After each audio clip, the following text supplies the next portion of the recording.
मंगलमय मंगल करण वीतराग विज्ञान।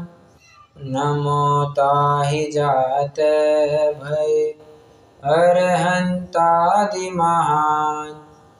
करि मंगल करि हो महा ग्रंथ करन को काज। जात मिल समाज सब पावे निज पद राज।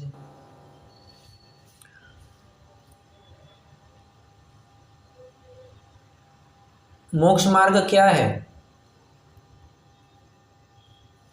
ऐसा प्रश्न किसी ने मुनिराज के सामने पूछा। आचार्य देव को सर्वर सिद्धि के प्रारंभ में किसी ने पूछा कि मोक्ष मार्ग क्या है भंते, मोक्ष मार्ग का उपदेश दो, हम इस भव सागर से तिरना चाहते हैं। तो मुनिराज ने क्या किया होगा? मोक्ष मार्ग लिखना प्रारंभ कर दिया होगा, कुछ बोलना प्रारंभ कर दिया होगा, लिखना बोलना सब छोड़ करके ध्यानस्थ बैठ गए। महाराज हमने आपको कुछ प्रश्न पूछा है, इसका जवाब दीजिए। महाराज एकदम अचल है, निश्चल है। महाराज मोक्ष मार्ग बताइए ना। तो उसको किसी व्यक्ति ने समझाया, अरे भाई ये स्वयं से मोक्ष मार्ग बता रहे हैं, तुम्हें देखते आना चाहिए। अवाक विसर्गम वपुषाम निरूपयंती, एक शब्द भी उन्होंने नहीं कहा, बस वपुषाम निरूपयंती मतलब उनके शरीर का एक एक रोम मोक्ष मार्ग को झलकाता है। 1000 बार मोक्ष मार्ग क्या है ये सुनने से बेहतर है एक बार वास्तव में मोक्ष मार्ग देख ही लो, वास्तव में होता कैसे है। ऐसे चलते फिरते सिद्धों से गुरु चरणों में शीश झुकाते हैं, ऐसे गुरुओं का स्वरूप हम देख रहे हैं। कैसे है? आचार्य उपाध्याय साधु का सामान्य स्वरूप देख रहे हैं। इसमें भी कल अपन ने बात की थी कि सामान्य स्वरूप की चर्चा करना आवश्यक क्यों है। कई सारे कारण देखे थे हमने। पहला कारण तो देखा था कि साधु कहकर के आचार्य उपाध्याय उसमें समाहित हो ही जाते हैं। चत्तारी मंगल का भी अपन ने आधार लिया था कि वहाँ पर साधु कहा है तो सब वहाँ पर समाहित हो जाते हैं। और एक बात, सामान्यपना कैसा होना चाहिए, अच्छा ये भी बात आ गई थी। दूसरा पॉइंट, आचार्यपना उपाध्यायपना ये पद प्राप्त करने से पहले तो वे बताइए, पहले तो वे साधु है। बराबर। एक स्थूल उदाहरण दिया जाता है ना लोक में भी, यार तुम क्यों इस पछड़े में पड़ते हो, दिगंबर हो श्वेतांबर हो तुम, 20पंथी हो 13पंथी हो, छोड़ो, पहले तो तुम बात को पूरी करो।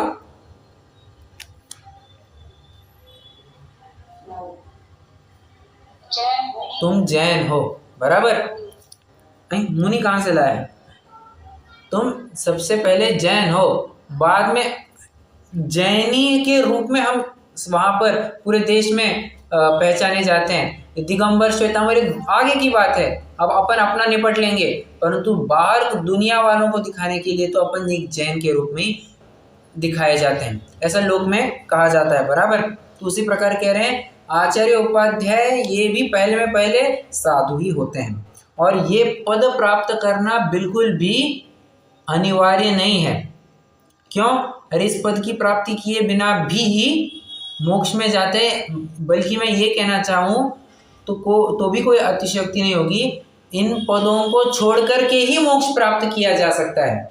अगर समाधि भी लेनी है तो पहले इन पदों का त्याग करना होगा। इस भार को लेकर के वे आगे कैरी नहीं कर सकते हैं, वे आगे नहीं बढ़ सकते हैं। भार को उतारना पड़ेगा, निर्भर होना पड़ेगा, और तब जाकर के उनको समाधि लेनी है, संलग्ना लेनी है, मोक्ष प्राप्ति करनी, जो कुछ भी है। हाँ, आचार्य उपाध्याय पदवी के साथ ये कभी भी मोक्ष प्राप्त नहीं किया जा सकता है। ठीक है, समाधि के काल में भी इनको त्यागना जरूरी है। ये कई कारण थे कि सामान्य स्वरूप चर्चा करने की क्या आवश्यकता थी। चरणानुयोग सूचक चूलिका में ऐसे एक प्रश्न पूछा कि आजकल तो हमें कोई सच्चे मुनिराज देखने को नहीं मिल रहे हैं, क्या वास्तव में मोक्ष मार्ग भी देखने को मिल सकता है, या बस आप थोती बातें कर रहे हैं, बस पेपर वर्क चल रहा है, ये प्रैक्टिकली कुछ होता होगा नहीं होता होगा क्या जाने, है ना। आजकल तो इतने सारे आइडियाज कंसेप्चुअलाइज होते हैं, मतलब पेपर पे तो एकदम परफेक्ट लगता है कि हाँ पेपर वर्क तो इसका बढ़िया है, पर जब प्रैक्टिकली करने जाते हैं तो वो फिजिबल ही नहीं होता, मतलब वो उसको कभी करता हुआ कोई देख ही नहीं सकता है। तो ऐसी कुछ बात है क्या आपकी? तो आचार्य अमृत चंद्र कहते हैं, सुन, ये हम मोक्ष मार्ग के प्रणेता, हम यहाँ खड़े हैं, देख मोक्ष मार्ग जो देखना है देख ले। मतलब प्रैक्टिकली पॉसिबल है ये बताना चाह रहे हैं।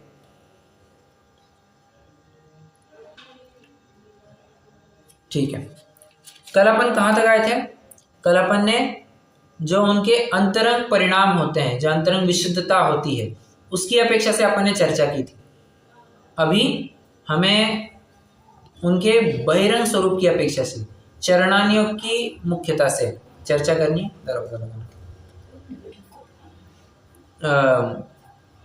क्या कहना है?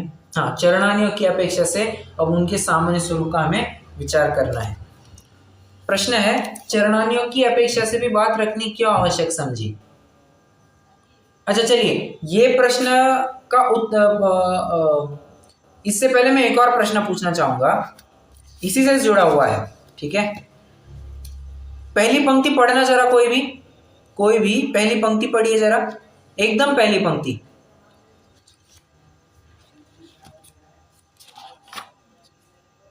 आचार्य उपाध्याय साधु के स्वरूप का अवलोकन करते हैं। आगे, जो विरागी होकर समस्त परिचय का त्याग करके शुद्धोपयोग मुनि का अंगीकार करते। बस देखिए, यहाँ पर क्या बात कही है? जो विरागी होकर समस्त परिग्रह का त्याग करते। इसमें भी मैं प्रश्न पूछना चाहता हूँ, विरागी होकर, क्या चतुर्थ गुणस्थानवर्ती विरागी नहीं है? सिर्फ हाँ या ना में जवाब दीजिए पहले। पंचम गुणस्थानवर्ती, छठवें सातवें तो कह ही रहे हैं कि वे विरागी है, ठीक है। तो इन्हीं को विरागी क्यों कहा जा रहा है? अब आपको समझ में आ रहा कि जो मैंने पहले प्रश्न पूछा था और ये जो मैं प्रश्न पूछ रहा हूँ, ये आपस में बहुत जुड़े हुए हैं कि चरणानियों की अपेक्षा से बात रखनी क्यों आवश्यक समझी? इन्हीं को विरागी क्यों कहा जा रहा है?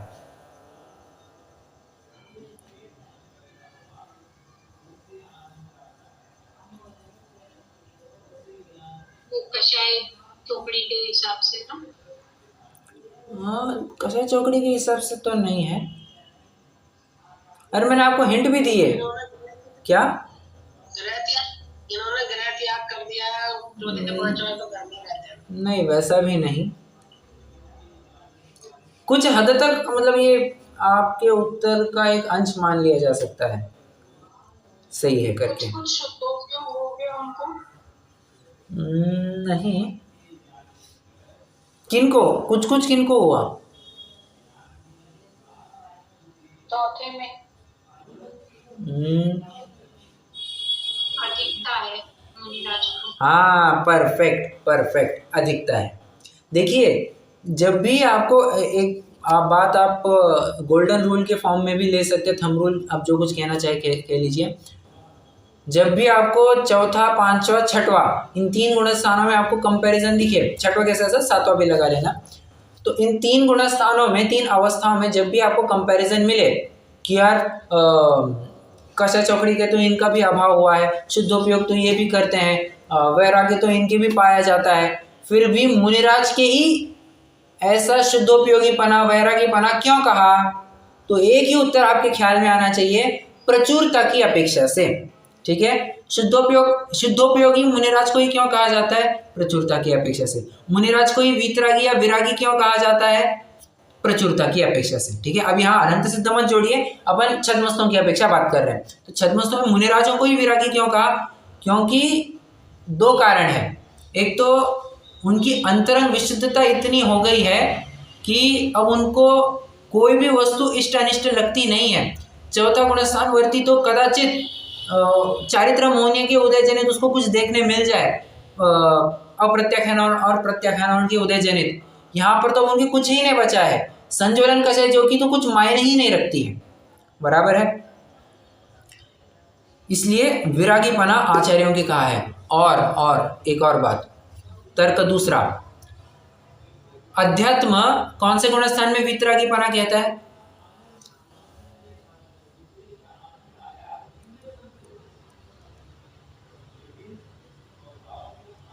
चौथे। बराबर। कर्णानियोग कौन से गुणस्थान में वितरागी कहेगा? सातवें। कर्णानियोग की बात कह रहा हूं मैं। पर्यंत अवस्था में। हाँ, अरहंत अवस्था में कहेंगे कि वितरागी हो गए। एक प्रकार से देखना चाहे तो 11वां 12वां भी कह सकते हैं, 11वां 12वां भी ले लीजिए, कोई दिक्कत नहीं, क्योंकि वितरागीपना तो वहां पर भी पाया जा रहा है, ठीक है। तो 11वें गुणस्थान में कहेगा कि जब मोह का अभाव हो गया है, अभाव किस प्रकार से वो आप समझ लीजिए, या तो उपशमित हो गया है या तो उसका क्षय ही हो गया है, ठीक है। तो मोह का वहां पर अभाव हो गया है, ऐसे में वितरकता वहां पर हो जाती है, ऐसा कर्णानियोग कहता है। चरणानियोग क्या कहेगा? चरणानियोग तो कहेगा जादू तो वह है जो सिर पर चढ़कर बोले, मतलब हम आप सरीखे लोगों को वितरागता दिखाई दे, ऐसी वितरागता की हम बात करेंगे। मतलब 6वें 7वें गुणस्थानवर्ती जो मुनिराज हैं उनकी बात कर रहे हैं। एक प्रकार से मुनि अवस्था को ही वितरागी अवस्था हम कहना चाह रहे हैं छद्मस्त दशा में, ठीक है। चरणानियोग की ये परिपाटी है और लोगों को दिखता है वे उसी प्रकार। और देखिए ना, प्राइमा फेसी यही बात है, जो हम प्रथमदर्शी देख लेते हैं उसके ऊपर विश्वास ज्यादा होता है, ना कि जो कुछ इमेजिनरी हो या और क्या कहूँ मैं, एकदम बहुत ही कल्पना के स्तर पर हो, उसके ऊपर विश्वास थोड़ा बाद में आता है। परंतु पहले में पहले क्या होता है, जो आंखों के सामने देखी चीज होती है, आंखों देखा हाल होता है, उसके ऊपर ज्यादा विश्वास बैठता है। तो कहते हैं सच्चा वितरकपना देखना है तो देखो ये मुनिराज के पास देख लो, चरणानियोग की ये परिपाटी है, ठीक है। चलिए अब हम आते हैं अपने प्रकरण में, जहां से हमें पढ़ना प्रारंभ करना है। तथा कदाचित, एकदम बीचों बीच है, तथा कदाचित मंद राग के उदय से शुभोपयोग भी होता है। क्या कहा? कदाचित मंद राग के उदय से शुभोपयोग भी होता है। ऊपर क्या लिखा था? शुद्धोपयोग रूप मुनि धर्म अंगीकार करके, और यहां पर कह रहे कदाचित मंद राग के उदय से शुभोपयोग भी होता है।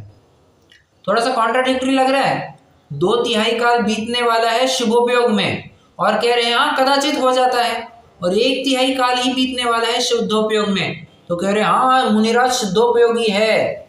इसका मतलब समझे, वही बात है कि फोकस किस पर किया जा रहा है। फोकस तो यही, यहाँ पर भी यही कहना चाह रहे हैं कि शुभोपयोग ये शुद्धोपयोग का मल है, ये तो हो जाता है, इनको उसको करना नहीं पड़ता है मुनिराज को। तथा कदाचित मंद राग की वजह से, मंद राग भी कौन सा राग? मंद राग भी कौन सा राग?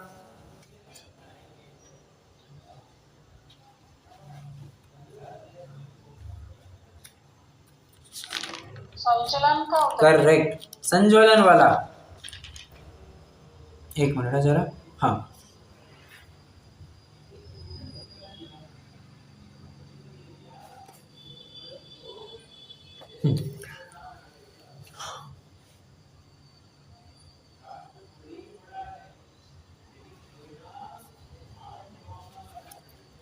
फिर से एक बार पढ़ता हूं। तथा कदाचित मंद राग के उदय से शुभोपयोग भी होता है। इन्होंने ऐसा क्यों लिखा? शुभोपयोग भी होता है, शुभोपयोग के साथ साथ कुछ और होता है क्या? शुद्धोपयोग तो है ही ना। शुद्धोपयोग तो है ही, शुभोपयोग के साथ साथ समझना शुभ क्रियाएं भी होती है, ठीक है। शुभ क्रिया भी ले लेना इसमें। क्यों? अरे मुझे बताइए, 28 मूल गुण पालना आदि करना, ये क्रियाएं में तो आएगा, बराबर है, ये क्रिया में ही आ जाएगा। अब आप कहेंगे कि मान के चलिए कोई क्रिया नहीं कर रहे हैं, तो उस समय शुभोपयोग कह लेना, जो भाव हो गया वो शुभोपयोग हो गया, शुभ भाव हो गया। अब मैं शुभोपयोग और शुभ भाव को थोड़ा पर्यायवाची मान करके चल रहा हूँ, और शुभ क्रिया मतलब वास्तव में कुछ क्रिया करते हुए दिखाई दे रहे हैं, जैसे भक्ति कर रहे हैं, जैसे कुछ शास्त्र स्वाध्याय करा रहे हैं, कर रहे हैं या देव दर्शन कर रहे हैं, जो कुछ भी है ये शुभ क्रियाएं हो गई। ठीक है, तो शुभोपयोग भी होता है, इसका ये अर्थ समझना। उससे जो शुद्धोपयोग के बाह्य साधन है उनमें अनुराग करते हैं। जो शुद्धोपयोग के बाह्य साधन है, मतलब यहाँ पर क्या कहा जा रहा है, कहना चाह रहे हैं कि ये जो शुभोपयोग है ये शुद्धोपयोग का साधन है, कारण है। मतलब व्यवहार को निश्चय का कारण बताया जा रहा है। देखिए ऐसे डिकोड करते आना चाहिए, समझ में आ रहा है या नहीं समझ में आ रहा है?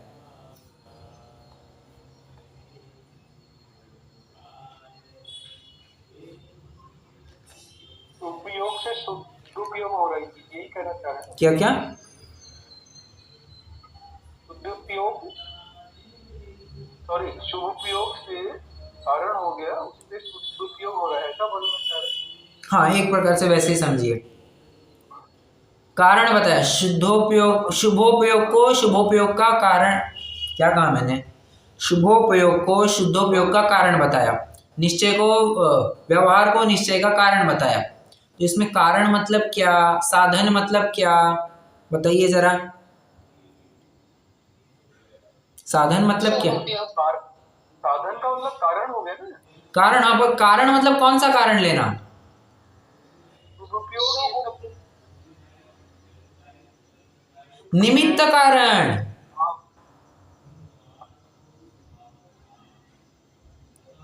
सहमत है या असहमत है अभी भी? क्या बोला आपने? मैं कह रहा हूं व्यवहार को निमित्त कारण कहा ना, व्यवहार को। देखिए ना, पेज नंबर 248 पर आइए जरा फटाफट, पेज नंबर 248।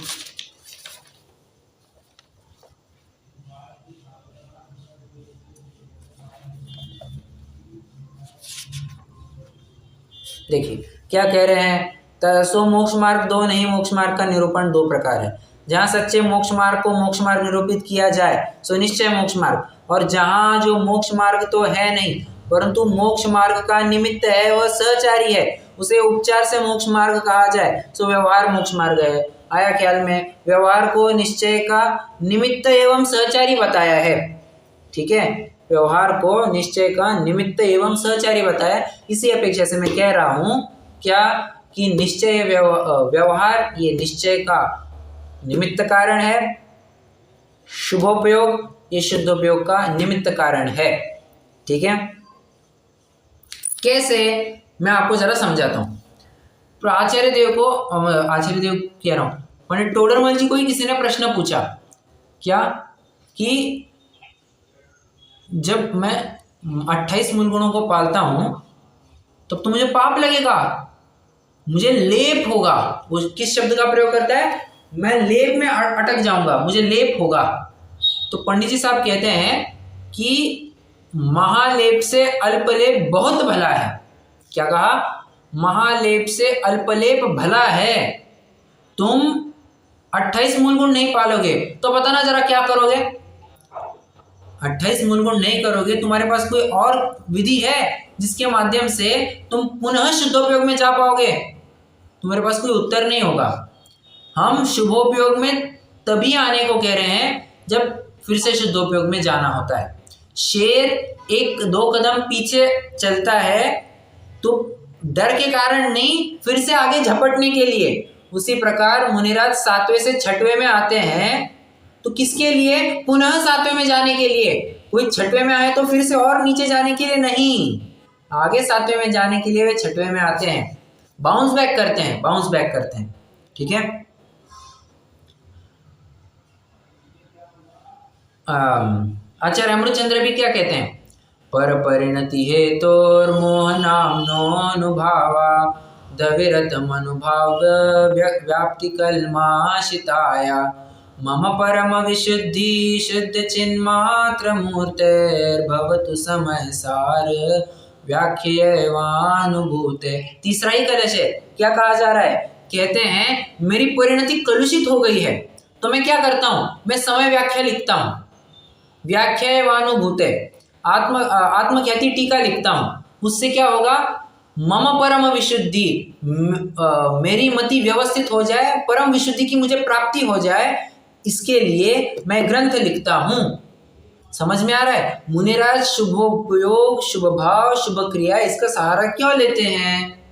फिर से शुद्धोपयोग में जाने के लिए। वे जानते हैं कि शुद्धोपयोग यही हमारी खुराक है, परंतु क्या करें, वो शुभोपयोग में आए बिना रहा जाता नहीं है। तो आते हैं, पर पूरा ध्येय तो होता है कि हमें वहां पर अपने शुद्धोपयोग में ही फिर से जाना है। समयसार में मूल गाथा में लिखा है 12वीं गाथा। कोई 12वीं गाथा का भाव जानता है?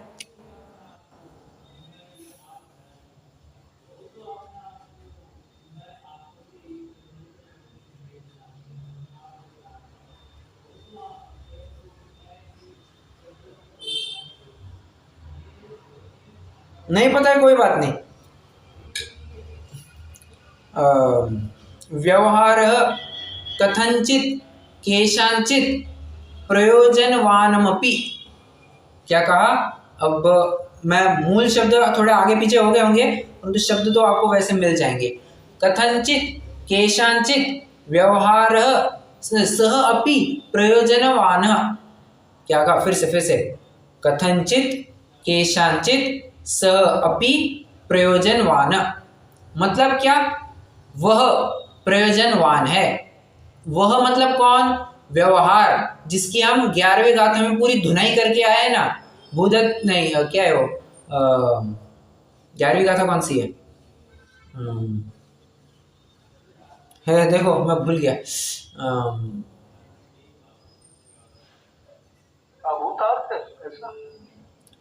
हाँ बराबर, अभूतार्थ है, व्यवहार नहीं, बराबर।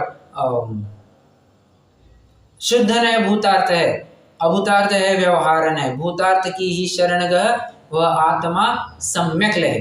बराबर, करेक्ट। तो ये 11वीं गाथा है, मुझे याद ही नहीं आई। मैं तो हालांकि हिंदी अनुवाद बोला, तो वहां पर व्यवहार की धुनाई करके आए, और तुरंत 12वीं गाथा की उत्थानिका में क्या लिख रहे हैं? कथंचित केशांचित सह अपि प्रयोजनवान।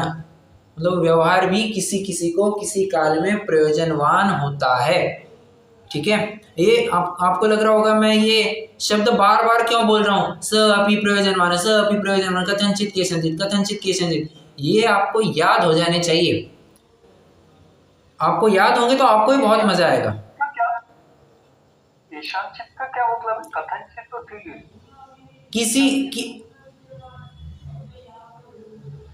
किसी को, केशांचित मतलब किसी को। ठीक है? तो प्रयोजन किसी को कैसे हुआ? वो तो कथंचित तो शात हो गया। हाँ, शात हो गया, कथंचित का मीनिंग तो शात हो गया, और किसी को कैसे मतलब अप्लाई हो गए? सभी के लिए एप्लीकेबल होगा। अरे देखिए, किसी को मतलब ये कहना चाह रहे हैं जो शुद्धोपयोग से बाहर आया है ना, उसके लिए भी व्यवहार प्रयोजनवान बताया गया है, ऐसे कह रहे हैं। जो शुद्धोपयोग में बैठे उनके लिए क्यों कहेंगे अपन?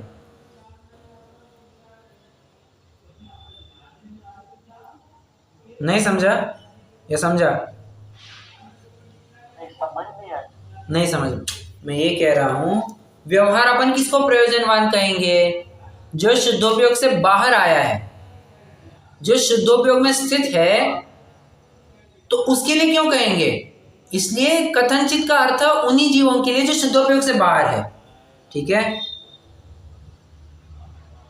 इसलिए सारे जीव यहां पर नहीं आएंगे। अच्छा, किसी को मतलब जो शुद्धोपयोग से बाहर आया। हाँ, करेक्ट, जो शुद्धोपयोग से बाहर आए हैं उनकी बात कर रहे हैं। आप एक प्रकार से ऐसे समझिए, जीवों के 2 प्रकार की हैं, जो शुद्धोपयोग में स्थित है और जो शुद्धोपयोग से बाहर आया है। ठीक है? तो किसी को मतलब जो शुद्धोपयोग से बाहर आए वाले हैं ना, उनके लिए व्यवहार की बात कही है, व्यवहार का उपदेश उनके लिए है। ठीक है? ये अपन कहां से घुमा फिरा के ला रहे हैं? प्रकरण कहां से आया है? शुद्धोपयोग के बाह्य साधन है, उनमें अनुराग करते हैं। देखिए इसके लिए मैं एक और आधार देना चाहूँगा, बहुत मज़ेदार है। प्रवचन सार की शायद गाथा नंबर 201 होनी चाहिए, 201 है 210 है, exactly I need to confirm. और उसकी टीका अगर आप पढ़ेंगे तो आप वहाँ पर पाएंगे आचार्य अमृतचंद्र देव ने खूब बढ़िया टीका की है। वहाँ पर भी लिखते हैं कि वहाँ पर विदाई की बेला बताई है, मतलब कोई घर का मुख्य व्यक्ति अब दीक्षा लेने को है, दीक्षा लेने का प्रसंग बताया है। तो कैसे कहा है वहाँ पर, हे इस देह की माता, तुम मेरी परमार्थ माता नहीं हो, मैं अपनी अनादि जननी के पास जा रहा हूँ। हे इस देह के पिता, हे इस देह के जनक, आप मेरे परमार्थ जनक नहीं हो, मैं अब अपने अनादि जनक के पास जा रहा हूँ। हे इस देह की रमणी, तुम मेरी परमार्थ रमणी नहीं हो, मैं अपनी अनादि रमणी के पास जा रहा हूँ। ऐसे कह कह करके भाई बंधु सब सबसे विदा लेते हैं। और जानते हैं आगे क्या लिखा है? आगे लिखा है, हे निशंकित, निकांक्षित, निर्विचिकित्सा, अमूढ़ दृष्टि, पगुहन, स्थितिकरण, वात्सल्य, प्रभावना आदि 8 अंगों मैं तुमको तब तक धारण करता हूँ जब तक तुम्हारे प्रसाद से मुझे शुद्धोपयोग की प्राप्ति ना हो जाए। क्या कहा? पहले तो 8 अंगों के नाम गिनाए और कहा मैं तुमको तब तक धारण करता हूँ जब तक तुम्हारे प्रसाद से मुझे शुद्धोपयोग की प्राप्ति ना हो। एक बार शुद्धोपयोग प्राप्त हो गया तब तो तुम भी बाजू में हो जाओगे, और तुम्हें तुमको धारण करूंगा कब तक? जब तक शुद्धोपयोग की प्राप्ति ना हो जाए। सेम टू सेम बात है उससे जो शुद्धोपयोग के बाह्य साधन है उनमें अनुराग करते हैं। ऐसा नहीं कि 28 मूल को छोड़ छाड़ करके कुछ एकदम शिथिलाचरण में प्रवृत्ति करने लग गए, नो, ऐसा संभव नहीं है। ठीक है,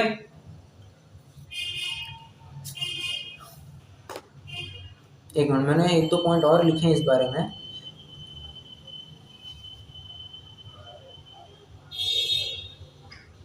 हाँ, ये प्रकरण तो अपन ने देख ही लिया था कि महाव्रत से तो आश्रय होता है, लेप होता है। तो उत्तर दिया है कि यदि महाव्रत ना करो तो महालेप को प्राप्त हो जाओगे, इसलिए महालेप से भला है तुम अल्पलेप में ही रहो। और पापाश्रव से पुण्याश्रव भला। क्या कहा? पापाश्रव से पुण्याश्रव भला जानना। समझ में आ रहा है? किसी को यहाँ तक कोई दिक्कत? शुद्धोपयोग से ये होने से शुद्धोपयोग में ही आएंगे, नीचे और नीचे तो नहीं जाएंगे ना। हाँ, नहीं जाएंगे। हाँ।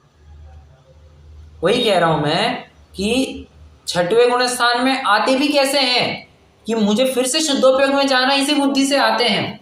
ठीक है, चलिए। एक समय होगा उसके इंटरवल के बाद मतलब वापस आना पड़ता है, ऐसा भी होगा शायद। अंतर्मुहूर्त के अंदर अंदर उनको एक शुद्धोपयोग करना है, क्योंकि अपन ने उस दिन ही देखा था ना कि संज्वलन कषाय का वासना काल कितना है, मैक्सिमम अंतर्मुहूर्त। उससे अगर तुमको ज्यादा कोई कषाय दिखने लग जाए तो समझ लेना चाहिए पतित हो गया है जी। ठीक है, इसलिए उनके कभी भी 1-1, 2-2 घंटे के प्रवचन नहीं हो सकते मुनिराज के।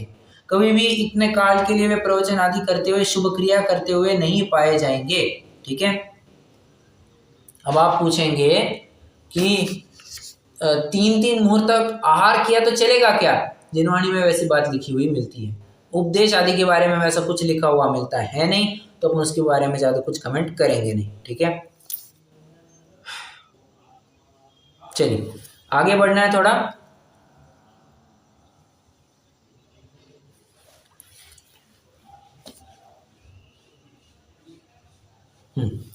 उससे जो शुद्धोपयोग के बाह्य साधन है उनमें अनुराग करते हैं, परंतु उस राग भाव को हेय जानकर दूर करना चाहते हैं।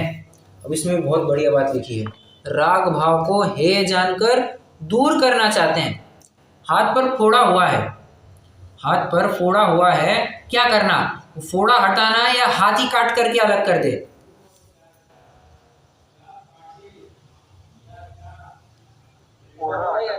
फोड़ा हटाना है।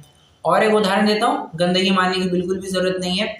जब सभी जन दीर्घ शंका के लिए जाते हैं, शौच के लिए जाते हैं, हाथ खराब हो जाते हैं। हाथ खराब हो गए तो क्या करना? काट करके फेंक दे,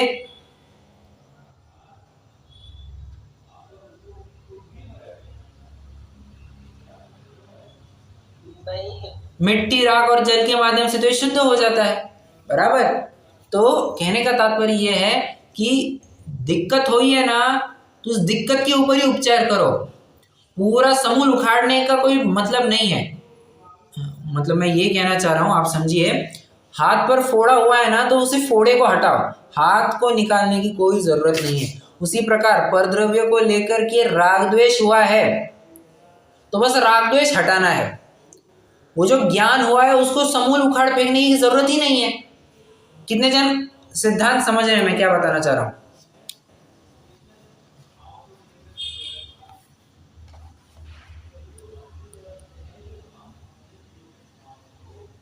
आपने अभी क्या बोला, ज्ञान?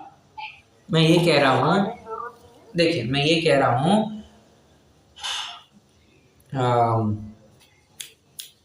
देखिए मैं भूल गया, हाँ, परद्रव्य को जान करके, उसका ज्ञान होकर के राग द्वेष हुआ, तो राग द्वेष ही को हटाना है।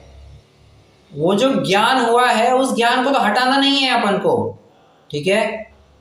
समझ में आ रहा है? इसलिए मैंने आपको हाथ के फोड़े का उदाहरण दिया। फोड़ा हुआ है तो बस फोड़े को हटाना है, हाथ को हटाने की जरूरत नहीं है।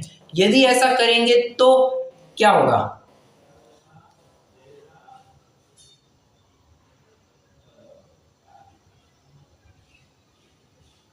यदि ऐसा करेंगे तो क्या होगा? मतलब कैपिटल पनिशमेंट। हाँ, कैपिटल पनिशमेंट। अब हमेशा हमेशा के लिए विकलांग, बराबर। तो विकलांगपने को प्राप्त हो जाओगे, उसी प्रकार ज्ञान को भी उखाड़ फेंकने की कोशिश करोगे तो विकलांगपने को प्राप्त हो जाओगे। अरे तुम अपनी सत्ता को ही खो दोगे।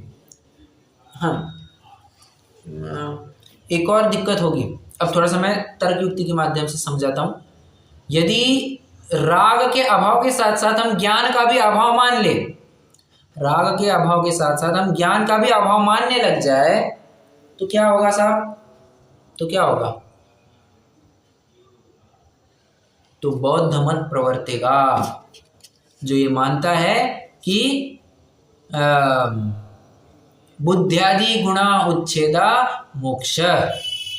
राग के साथ साथ बुद्धि आदि गुणों का भी उच्छेद हो जाना, गुण आदि सब खत्म हो जाना, गुणों का नाश, वो मोक्ष है। दुर्गुणों के साथ साथ सद्गुणों का भी नाश, वो मोक्ष है। भले आदमी ऐसे सुख को कौन चाहेगा, ऐसी अवस्था को कौन चाहेगा?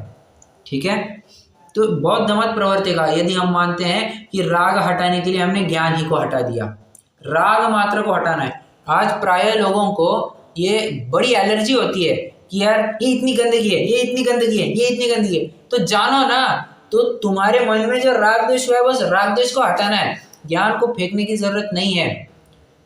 कई सारी बातें हैं, हम मैं आज ही की बात कहूँ आपको, मैं ऑफिस से आ रहा था, तो मैं गेट के बाहर निकलने से जस्ट 10 सेकंड पहले एक कचरे की बहुत बड़ी गाड़ी वहां से गई, तो वो मेरे से थी कम से कम 50 मीटर आगे, 50 से शायद 50-70 मीटर आगे होगी। वहां से मुझे पीछे तक बदबू आ रही थी। मैंने कहा यार कैसी गंदी बदबू आ रही है, परंतु विचारणीय बात है कि यहाँ पर राग किया ठीक है, परंतु जिस ज्ञान में वो राग भी तुम्हें दिखाई दे रहा है, तुम्हें बस वो राग हटाना है, वो ज्ञान नहीं हटाना है। यही बात बारंबारी से कही जा रही है।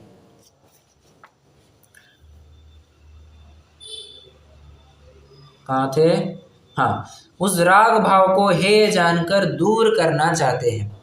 आगे, तथा तीव्र कषाय के उदय का अभाव होने से हिंसादि रूप अशुभोपयोग परिणति का तो अस्तित्व ही नहीं रहा है।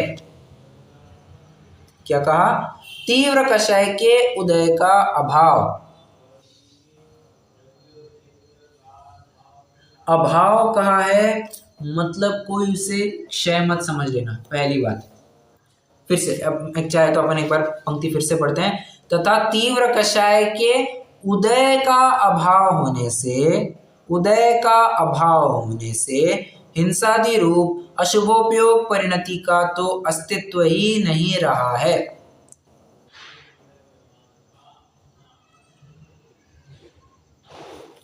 अभाव कहा है, मतलब कैसा अभाव कहा है यहाँ पर? उदय अभाव कहा है, उदय का अभाव कहा है, सत्ता का अभाव नहीं कहा है। ये फर्क क्या है, सत्ता का अभाव और उदय का अभाव?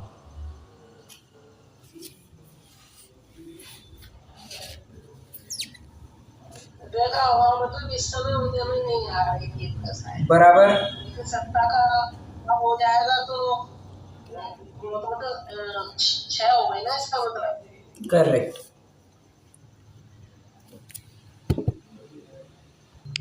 तो क्या बात चल रही थी अपनी? हाँ, उदय मात्र का अभाव हुआ है, सत्ता का अभाव नहीं कह रहे हैं।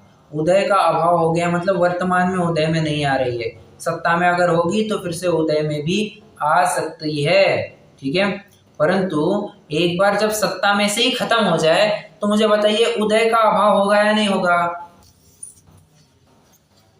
उदय का अभाव तो हो ही जाएगा, मतलब व्याप्ति एक तरफी लागू होती है। क्या सत्ता का अभाव हुआ तो उदय का अभाव तो हो ही जाएगा, किंतु उदय का अभाव हुआ है, जरूरी नहीं है वहां पर सत्ता का भी अभाव हो गया हो, ठीक है। तो कर्म जब तक सत्ता में है तब तक ही फल देंगे, जब सत्ता में से ही निकल गए फल देंगे कहां से? बराबर है। चलिए देखिए, तीव्र कषाय के भी स्तर जरा समझना। तीव्र कषाय के उदय का अभाव होने से हिंसादि रूप अशुभोपयोग परिणति का तो अस्तित्व ही नहीं रहा। इसको मैं आपको क्रमशः दिखाता हूं। ये जो पंक्ति है ना, इसको आप स्टेप वाइज लिख सकते हैं, कैसे भी लिख सकते हैं, फ्लो बना सकते हैं। पहला गुणस्थान स्वच्छंदता, पहले तीव्र कषाय, हाँ तीव्र कषाय का अभाव कह रहे हैं ना यहाँ पर, तीव्र कषाय के उदय का अभाव। तो तीव्र कषाय कैसी होती है पहले वो तो एक्सप्लेन कर ले। देखो पहले गुणस्थान में स्वच्छंदता पूर्वक पापों में प्रवृत्ति, क्या कहा? स्वच्छंदता पूर्वक पापों में प्रवृत्ति, ठीक है साहब। चौथा गुणस्थान खेद बुद्धि से खेद बुद्धि से पापों में प्रवृत्ति। चौथा गुणस्थान खेद बुद्धि से पाप में प्रवृत्ति।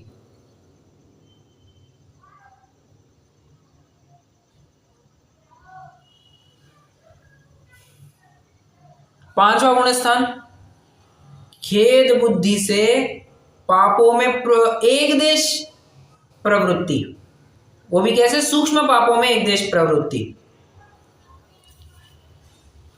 खेद बुद्धि से सूक्ष्म पापों में प्रवृत्ति, ठीक है। मतलब एक प्रकार से एक देश त्याग हुआ है इसका।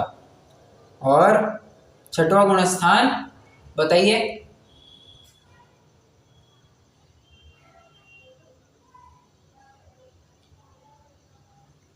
शुभ उपयोग में प्रवृत्ति नहीं, अरे सर्व पापों का त्याग। अपन पापों की अपेक्षा से देख रहे हैं ना।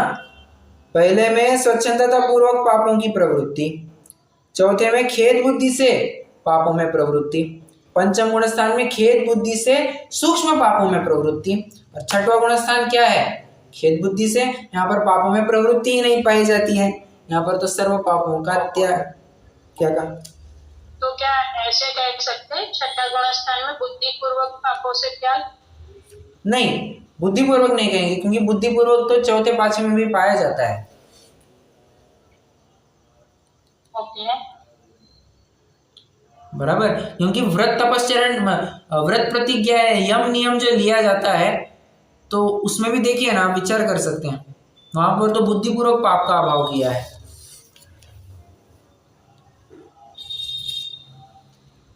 लेकिन संपूर्ण नहीं किया है। हाँ, संपूर्ण किया है, उस अपेक्षा से संपूर्ण किया है उस अपेक्षा से ले सकते हैं, कोई दिक्कत नहीं है। बुद्धिपूर्वक अब इन्होंने सारे समस्त पापों का त्याग कर लिया है, ठीक है। तो खेद बुद्धि से पापों में प्रवृत्ति हो रही थी, अब अत्यंत उत्साह से वे पापों का त्याग कर चुके हैं, ठीक है। खेद बुद्धि से पापों में प्रवृत्ति हो रही थी, अब अत्यंत उत्साह से पापों को त्याग रहे हैं, सर्व पापों का त्याग। आइए आगे पढ़ते हैं।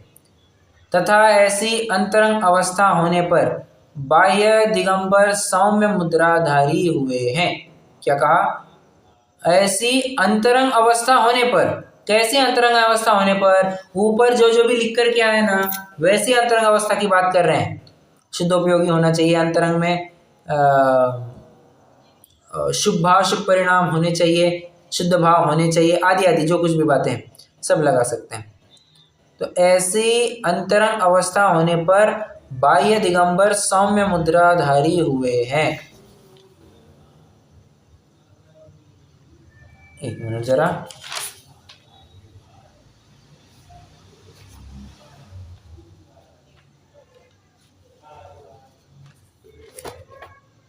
कहाँ गया?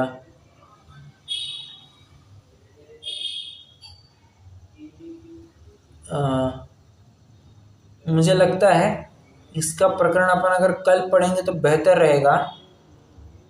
तो कल एक और कंटिन्यूटी में टॉपिक लग जाएगा। तथा ऐसी अंतरंग अवस्था होने पर बाह्य दिगंबर सौम्य मुद्राधारी हुए हैं, इसकी चर्चा से मुझे लगता है अपन कल से करेंगे। ठीक है, कोई प्रश्न हो अभी के लिए तो पूछ सकते हैं।